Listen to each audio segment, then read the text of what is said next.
What's up, boys? Viper here, and welcome to a new video on the channel. Today we're going to be exploring and looking at the 5-3-2 formation, slowly turning into one of the best formations in the game in my opinion. I'll show you the reasons for that. But yeah, this is the 5-3-2 tactics we've got set up. I do think this is better than the 5-2-1-2, and the reason for that will get explained shortly. But let's get into the tactics for it. So, balanced. There's no point having any of these on now. The pressure tactics are about to get nerfed, I think, even more.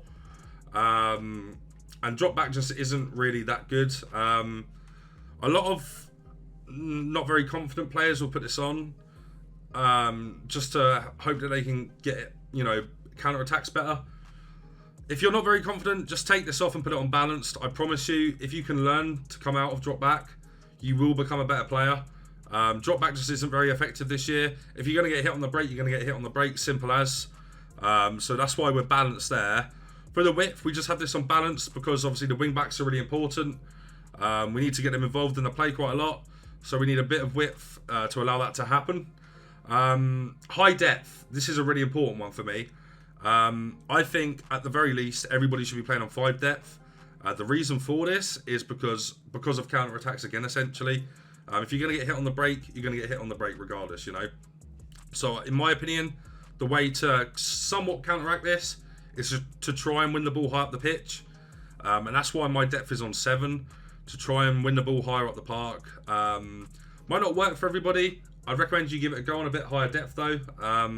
If you're playing 3, 4, just get it up to 5 and see if you like it. And then if you do like it, maybe switch up some more. But that's why we've got the depth like that. In terms of the offensive style, we're on balanced. You could switch this to long ball. Long ball's actually quite good on this game. It's essentially a full-on tactic for getting behind for your entire team. But it's not really for me. If you like through balls quite a lot, long ball's going to be quite effective for you. I do like through balls, but whenever I use this with like the 4-4-2, the 4-1-2-1-2, just doesn't really work for me. I know a lot of pros do use this though. A lot earlier on, a lot more pros were using it. So like 2 months ago.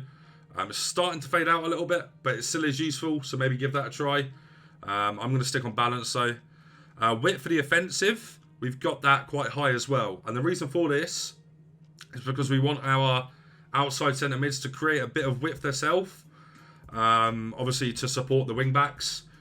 Play the through passes through to them when they're going through. That's the reason for having that relatively high. Players in the box balanced, 5. You could put this up. You're going to get hit on the break a lot. You're going to get hit on the break regardless. But the higher you have this, the more susceptible you are to the counter attack. So I'm just going to have this on 5. If you want to put it lower or you want to put it higher, that's on you. Maybe test that out as well. But with the depth, I would really recommend that you do try that at a higher chevron, I guess, if that's a word I can use, or put more bars on it, essentially.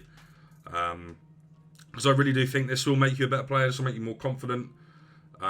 Once again, if you're going to get hit on the counter-attack, for the players in the box and depth, you're going to get hit on the counter-attack. So you might as well just try and play a bit more aggressive, So for corners and free kicks, we've got this on 1. The reason for this, once again, is counter-attacks.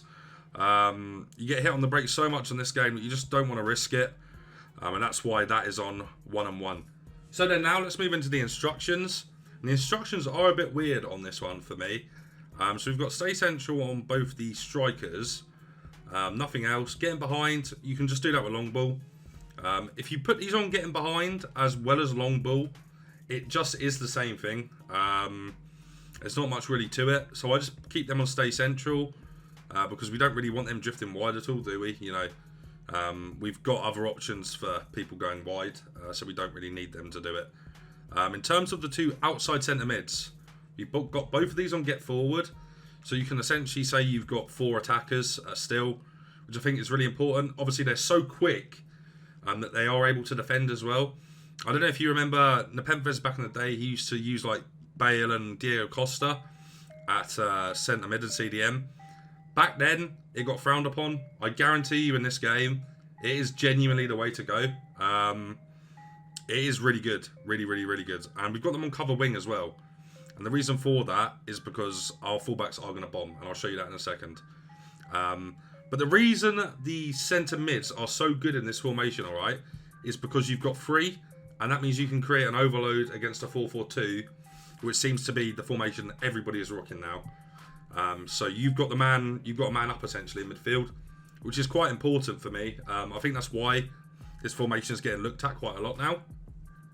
In terms of the more defensive option in midfield, we've got Bruno, who isn't great defensively. I mean, he's all right. I'd prefer to have somebody else here. I just don't have the coins for it. But he's on stay back and cover centre. So he's the one dropping a little bit deeper, pinging passes around, you know. He's going to be very pivotal to this team, though. And you'll see that in the gameplay. In terms of the wing-back, we've got them on balanced and overlap. Obviously, we want these to create the width, most of the width. So that's why we've got them balanced, and overlap means they're just going to bomb down the wing all game, you know, which is really important for me. Now, this is an interesting one as well, okay?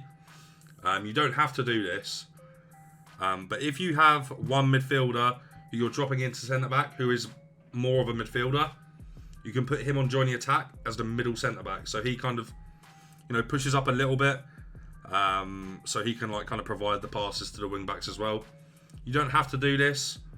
If you weren't to do this, I would recommend you put your midfielder that you're dropping in. Oh, what have I done there? So the midfielder you're dropping in, I would actually like put him there. And then play one of your actual centre-backs at middle centre-back. But if you are going to test out what I've just suggested, make sure it's your actual midfielder that goes there. But then we have to redo the tactics real quick, and then we'll get into a game, shall we? Yeah, this formation is really good as well, guys. I really recommend you give it a go. So let's get into some gameplay, all right? Right, lads, into the game we go. It's a good team. He's got Van der Sar, Walker, Gomez, Varane, Moreno, Adama, who's going to play wide, which is going to be annoying. He's got that new Milner as well. All right, boys, let's get into the game. Win that. Wow, what's this going on here? Oh, wow. James Milner, you know. It's a good chance for him here. This guy's not a bad player. What? What a goal that is. Wow. I'm actually struggling against James Milner, you know. It's awful defending from me, to be fair. Awful defending. We need to get back into this game ASAP. Neymar. There we go. There's one back. Oh, good save again from the keeps. Been all over this guy, man. All over this guy. Nice. He's getting nervous now, though. We should score here. That's a foul, ref. Thank you. He's moved the keeper. Boring. Goal, though. Thank you. There we go. 2-2, boys. Good defending. Ooh. Good goal. I'm going to make a video on that, boys, because that was a double X into Ronaldo there. Really, really good they are. And I think they need to be talked about a bit more. Bruno again. Love that from you, Bruno, man. Unbelievable. Croquet cancel. Drive now. I'm going to do a bridge here. Lovely goal. Here we go, boys. This guy's trying to do me with Milner. We got a break on here, though. We're going to bait out that run. Look at this. This might be one of the most incredible goals you've ever seen, lads. Oh, it is. Oh, what a goal. Do you see how he baited out the run there with Mendy? Incredible, that is. Wow. Unlucky. Full time, boys. Full time. So that ended, what, 5-2, was it? I missed a penalty in this game. This guy, weird player, to be fair. I just want to quickly check what formation he was in. 4-2-3-1. He was using that Adama as left attacking mid then. Let's go and have a look at the stats real quick. Oh, sorry, not the stats. The skill rate and stuff. 2K skill rating against 2400. Interesting. That's going to be it for this video, lads. Make sure you try out this formation. Try and learn it. If you haven't already subscribed, I'd really like it if you could subscribe. We're close to 1K. Make sure you leave a like on this video, okay, if you enjoyed it. Take care, boys.